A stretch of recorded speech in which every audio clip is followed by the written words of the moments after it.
Bien le bonjour, c'est le Fazou. Aujourd'hui, on est sur la NC750X de chez Honda en A2.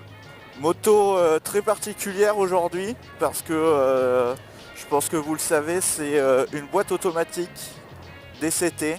Et j'ai fait 200 mètres là et c'est vraiment bizarre au début. Oh, j'ai envie de rétrograder.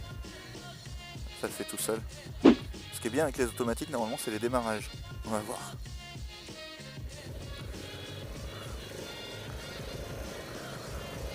Oh la vache, c'est marrant. Merci. Donc c'est un trail, c'est la version X. Elle existe aussi en S Roadster. On entend le petit bruit de la boîte. On le sent quasiment pas. C'est bizarre mais agréable. Ma main gauche est totalement libre. Du coup je vais vous montrer, mais il n'y a pas de sélecteur à gauche. Ça aussi c'est bizarre. Donc il y a plusieurs modes sur cette bécane. Pour l'instant je suis en drive au mode D, qui est le mode standard, économique, qui passe les vitesses vraiment sur le couple et en fonction de comment vous accélérez. Mais il y a la possibilité de passer sur un mode sport qui est réglable à plusieurs niveaux. On essaiera ça tout à l'heure. Et on a aussi un mode manuel, complètement manuel, avec des gâchettes qui sont situées sur le commodo gauche.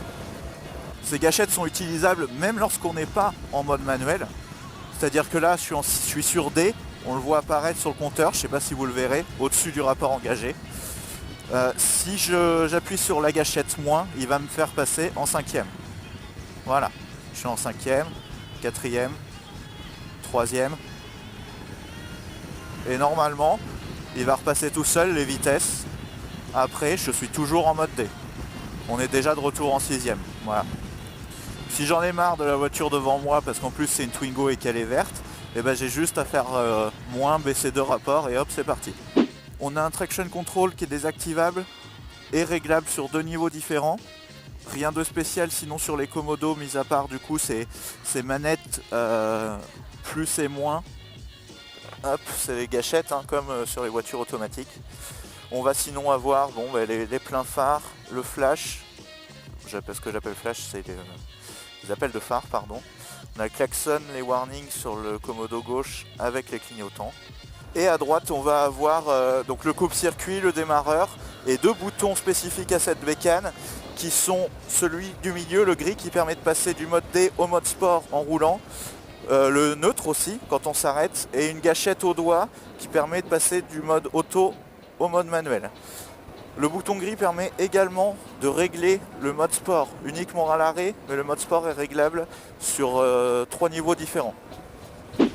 Le tableau de bord est lisible, un peu petit, mais très clair.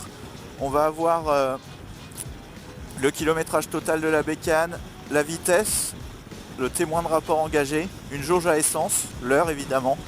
On a un petit icône qui nous affiche donc sur quel mode on est. Tout en haut du compteur, on a le compte tours avec une zone rouge à 6500 tours. On a aussi le choix entre un trip A, un trip B, la conso moyenne et la conso instantanée. Et vous voyez là, quand j'ai remis les gaz, il a rétrogradé de lui-même. Et là, il voit que je me suis calmé, on est repassé en 6. Du coup, ça fait de la moto une machine très vive. La boîte automatique, il n'y a pas de latence, c'est boum boum boum boum. Ça fait un peu effet shifter.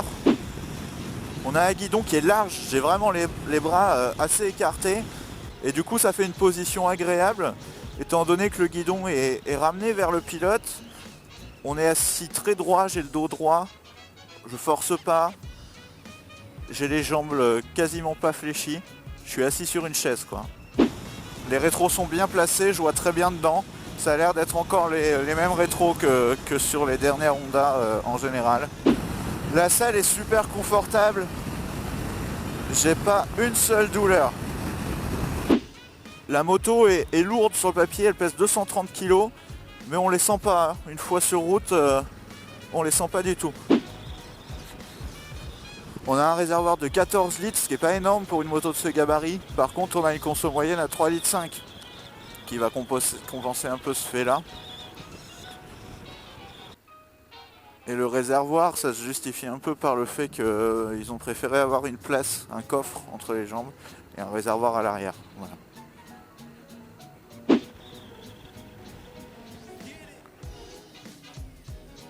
Le freinage est bon.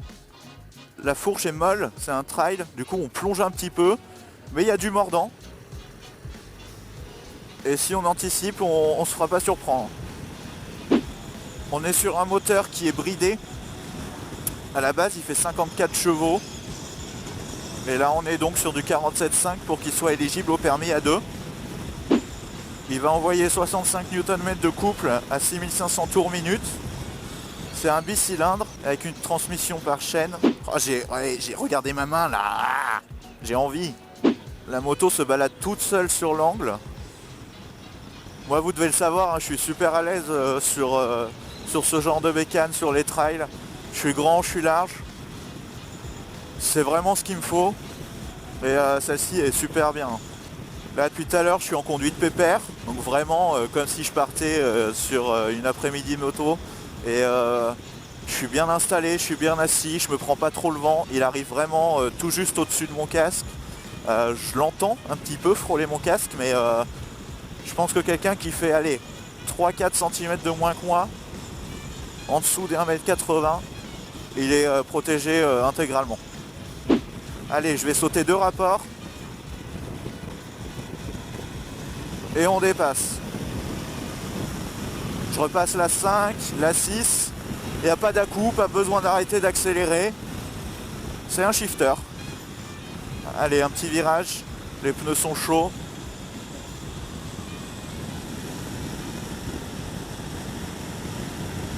Yes! On a une très bonne sensation de mise sur l'angle. Même si la fourche est souple, ça bouge pas trop dans le virage. Et là, vous voyez sur la route, il y a des imperfections. Bon allez, c'est comme si je chantais rien. Du coup, le frein moteur n'est pas très présent naturellement. Par contre, on a le choix de l'utiliser nous-mêmes. Là, si j'accélère pas, que je ralentis, je passe en 4 au lieu de la 6. Et forcément, il y a un peu plus de frein moteur. 3e, 2e, 1re. Je l'ai pas dit non plus. Sur le Komodo gauche, juste à côté, on a un frein à main. Allez, non, je déconne. Mais c'est ce que me disait le vendeur de chez Honda, c'est que sur les bécanes manuelles, si on la gare un peu en côte, on peut passer un rapport. Sur celle-ci, non, elle se met en neutre. Et du coup, le frein à main sert à ça. Désactivable avec un petit bouton sur le côté quand on veut partir. On a quelque chose d'assez intéressant sur cette moto également. C'est que, bon, elle est clairement faite pour voyager. Entre mes jambes, ce n'est pas le réservoir, c'est un coffre qui peut contenir un casque. Et ça, c'est top.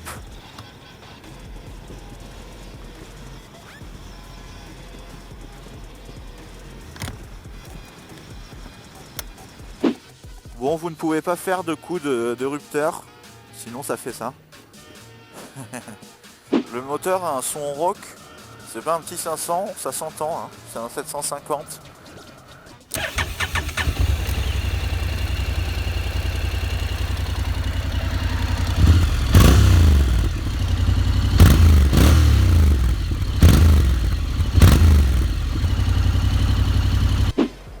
Allez, je pète 2 rapports. Un, ça va suffire.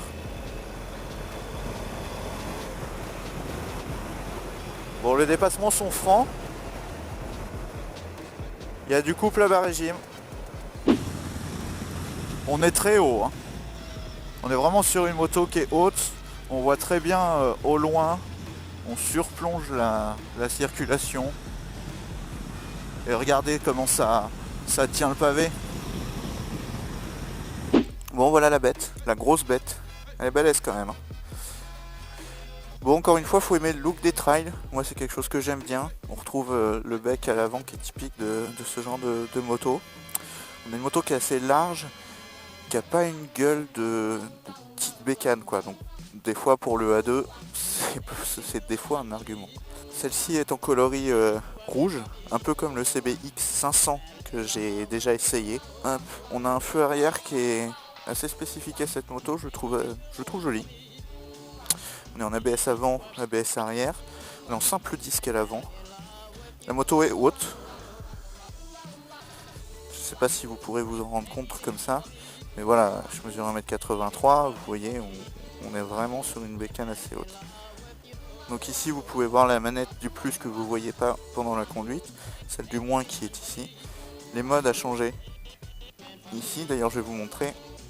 Donc on est passé sur le mode D. Quand j'appuie sur ce bouton, je passe en mode sport. Si je laisse appuyer, une barre sport, 2 barres, 3 barres. Le sport est réglable. Je repasse en D ou en neutre. Donc on est sur un trail qui est proposé à moins de 9000 € et qui vous permet de faire pas mal de routes quand même. Et débridée, elle fait par contre que 54 chevaux. Ça peut être un point noir pour certains. La trappe à essence se trouve sous la 7 passagers, activable avec la clé de contact. Et on a ce coffre qui permet de mettre un casque ou un sac, ce qui est souvent pratique.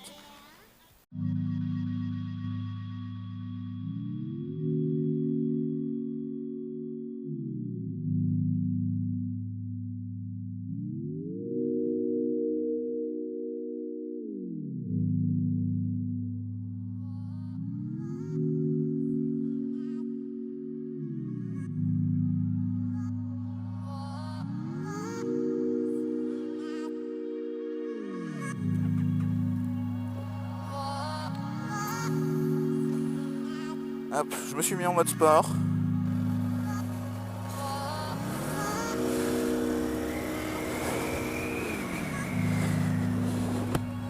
Et en effet, elle passe les vitesses plus haut. Donc c'est vraiment simplement du mode de passage de vitesse. Hein. Ça change en rien la façon d'injecter le carburant.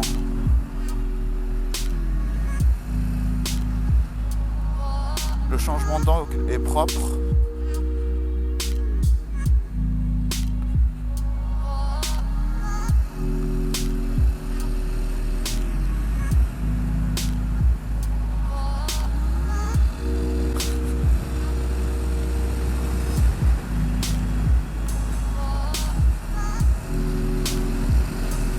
Vous voyez là, ça passe les vitesses à 5500, 6000 tours quoi.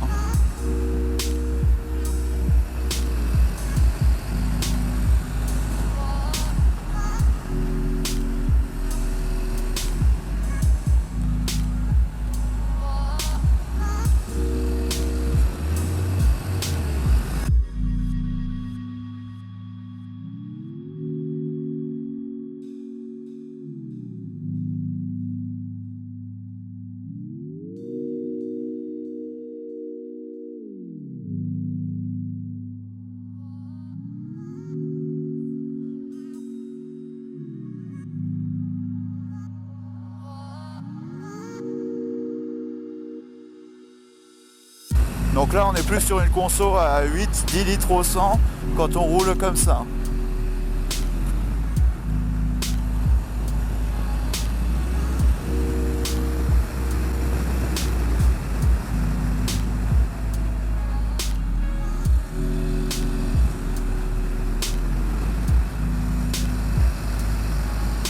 Sur le changement d'angle parfois on sent la moto qui bouge un petit peu.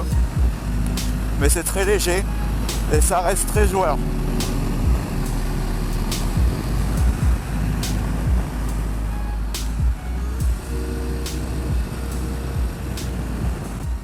Je repasse en mode D en roulant. Et là on est reparti 4e, 5e, 6e. Je veux voir si en mode manuel elle rétrograde toute seule quand même. Normalement oui, on n'est pas censé caler. Je suis en mode manuel en 6e et je freine. Oui, elle rétrograde. Donc même en mode manuel, elle passera pas la vitesse au-dessus. Par contre, elle vous laissera pas caler, elle rétrograde. La boîte est assez réactive quand on veut doubler. Si par contre on baisse pas un ou deux rapports nous-mêmes, le temps qu'on met les gaz à fond et qu'elle baisse les rapports elle-même, il y a une petite latence, donc on part pas vraiment tout de suite à fond. Donc quand on veut vraiment faire une reprise vive, il faut nous-mêmes passer des rapports en dessous. C'est vraiment bien qu'il y ait un mode totalement manuel, parce que ça nous permet vraiment de faire ce qu'on veut en termes de tours minutes.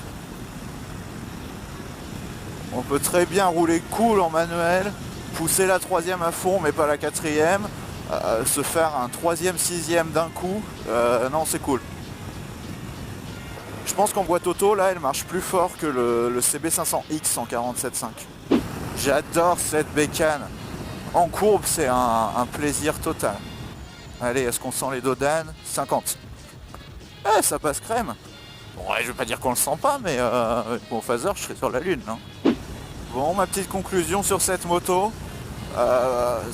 Pour moi, je vais être subjectif. C'est vraiment ce qu'il me faut. Que ce soit en position de conduite, en confort, en polyvalence, c'est génial. Pour le jeune permis A2 qui a envie d'un trail, il a deux choix. Il a le CB500X et il a celui-ci, le NC750X. Celui-ci en boîte auto, l'autre en boîte manuelle, ça aussi c'est un choix à faire.